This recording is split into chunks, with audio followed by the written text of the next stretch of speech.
The next item here is the withdrawal from the Paris Climate Treaty.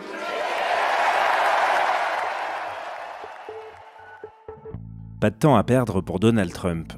Tout juste investi, le nouveau président américain met en scène son action en signant toute une série de décrets, parmi lesquels figure une promesse de campagne, la sortie des États-Unis de l'accord de Paris. We're going to save over $1 trillion by withdrawing from that treaty.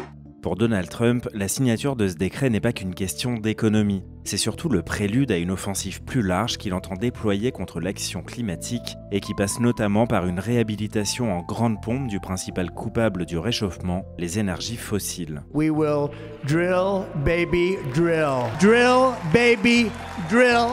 Le pétrole est un attribut de virilité masculine comme le steak. Trump est complètement là-dedans. Et peu importe le consensus scientifique pourtant très clair sur la nécessité d'abandonner ces énergies pour préserver un monde vivable, pour Trump, rien ne doit contrarier son objectif cardinal. Make America great again. Il a dit que ces objectifs pourront être atteints grâce, je cite, à cet or liquide que nous avons sous les pieds. Mais revenons 8 ans en arrière.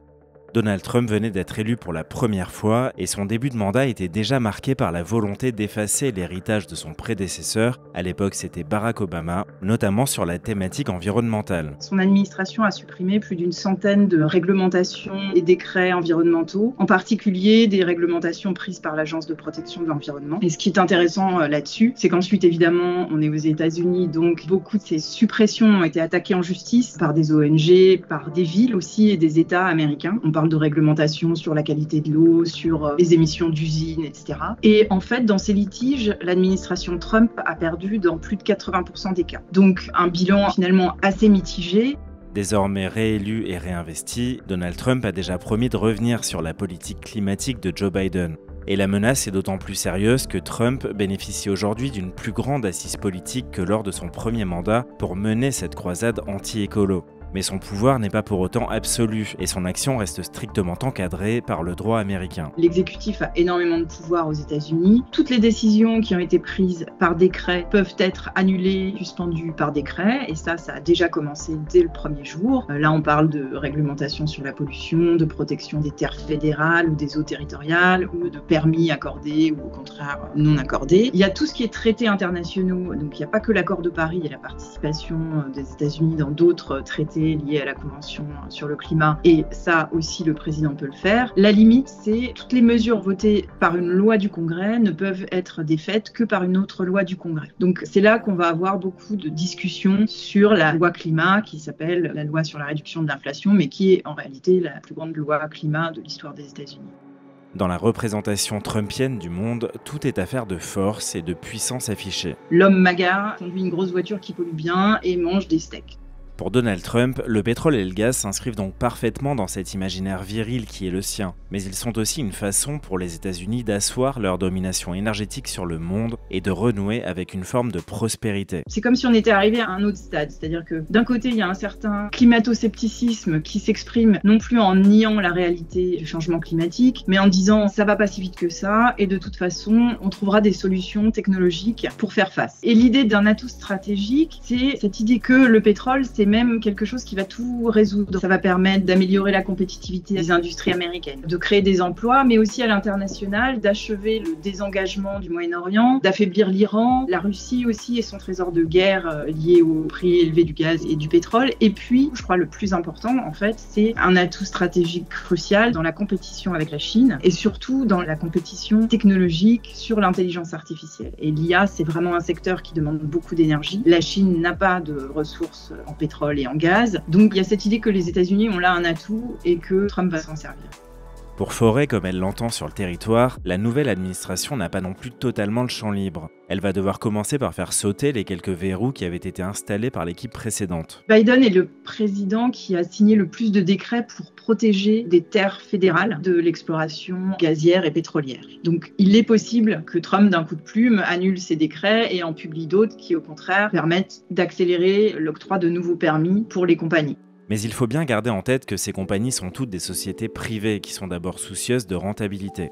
Et bien qu'il puisse beaucoup, Donald Trump ne pourra pas non plus décider à la place des chefs d'entreprise, ni même compenser les pertes qu'une baisse des cours pourrait entraîner pour eux. La principale contrainte, en réalité, c'est la loi du marché et la volonté des géants pétroliers et gazés de forer de nouveaux territoires. En fait, ils ont déjà des permis qu'ils n'exploitent pas. Pour finir sur l'aspect énergétique, cette réhabilitation promise des énergies fossiles s'accompagne d'une autre logique que Donald Trump aimerait inverser, qui est le développement des énergies renouvelables. Il parle tout le temps des éoliennes. Quand elles sont terrestres, c'est des ordures sur le paysage. Quand elles sont maritimes, elles font du mal aux baleines. Enfin voilà, c'est une espèce d'obsession personnelle. Et là encore, il y a des calculs économiques. Il pourra supprimer un certain nombre de crédits d'impôt, mais il y a eu davantage d'investissements ces dernières années dans les renouvelables, et en particulier l'éolien, que dans le pétrole et le gaz. Donc il y a aussi là des aspects économiques sur lesquels Trump ne pourra pas forcément agir.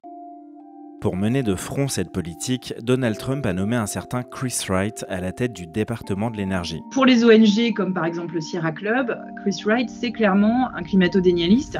Entrepreneur et patron d'une compagnie de pétrole et de gaz de schiste, Chris Wright est un peu l'archétype du technosolutionnisme, c'est-à-dire de cette croyance dans le fait que de toute façon, le progrès technique solutionnera le changement climatique. Il a été attentif lors de son audition à dire qu'il acceptait la science du changement climatique, mais là encore en disant ça ne va pas si vite que ça et on trouvera des solutions technologiques pour éviter une trop grande accumulation de gaz à effet de serre dans l'atmosphère, que ce soit par la capture carbone, donc en enlevant du CO2, qui est une technologie qui n'a pas du tout fait ses preuves encore à grande échelle. Et il travaille aussi sur des sujets comme la géo-ingénierie solaire. Et donc, à la tête du département de l'énergie, il aura la main justement sur tout un réseau de laboratoires de recherche qui ont reçu beaucoup d'argent de la loi climat de Biden, de l'ARA. Et donc, il pourra aussi orienter les recherches. Lors de cette même audition, Chris Wright s'est prononcé en faveur de la sobriété énergétique. Mais selon une acception un peu différente de la nôtre, car selon lui, cette sobriété ne signifie pas forer moins, mais simplement forer plus proprement. En fait, on est encore aux États-Unis dans ce que George W. Bush avait déclaré au début des années 2000, quand il avait retiré les États-Unis de l'accord de Kyoto. Il avait dit « le mode de vie américain n'est pas négociable ». Et finalement, que ce soit les présidents républicains ou démocrates, Obama, Biden ou bien sûr Trump, aucun dirigeant américain n'a vraiment remis ce postulat en question. Pendant que tous les pays signataires de l'accord de Paris doivent présenter une réévaluation de leurs engagements climatiques, Donald Trump a donc choisi d'enclencher un nouveau retrait du pays. Mais sur le front diplomatique, l'onde de choc s'était déjà propagée bien avant, ne serait-ce qu'au moment de son élection, le 5 novembre dernier. On a vu l'impact sur la dernière COP en Azerbaïdjan. Aucun nouvel engagement n'a été pris par les États. On est déjà dans un nouveau contexte international, je crois, là-dessus. En même temps, ça fait 30 ans qu'on fait des accords internationaux et les émissions de gaz à effet de serre n'ont cessé d'augmenter depuis le début des années 90. Mais Donald Trump n'entend pas se borner au seul retrait de l'accord. Il considère plus largement que les États-Unis devront se désengager de toutes leurs obligations internationales à l'égard du climat ou de l'environnement. Il parle aussi de retrait de tout autre accord ou engagement des États-Unis fait sous l'égide de la Convention climat des Nations Unies. Il a également parlé de mettre fin immédiatement et révoquer toute promesse financière des États-Unis sous cette même convention. Et en fait, là aussi, on a vu les 6 plus grandes banques américaines se retirer d'un certain nombre de réseaux d'action climatique, de finances climatiques. De grandes banques canadiennes ont suivi aussi. Il faut voir que toutes ces actions ou ces intentions qui ont été méditées par le candidat Trump ces dernières années renforcent à l'égard de l'écologie un vent de défiance qui a déjà traversé l'Atlantique. On voit les Européens revenir sur un certain nombre d'engagements sur le Green Deal européen. On voit de plus en plus aussi les partis de droite et d'extrême droite adopter cette vision technosolutionniste, voire même, comme aux États-Unis, associer le fait de nier la gravité du dérèglement climatique à une posture virile, un modèle de masculinité, de fierté nationale même, ce qui est quand même assez ironique puisque, par exemple, en France, on n'a pas de pétrole, donc on ne peut pas non plus imiter Trump à ce point-là. Parce que c'est bien de l'Ouest que nous vient cette bataille culturelle sur le climat. Le climat était un sujet polarisé à partir de la fin des années 1990 aux États-Unis, c'était pas du tout le cas en Europe. Et aujourd'hui bien installé sur le continent, le clivage ébranle l'entente européenne et met quelque part l'Union au défi d'un positionnement enfin clair et assumé pour lutter sérieusement ou pas contre le changement climatique.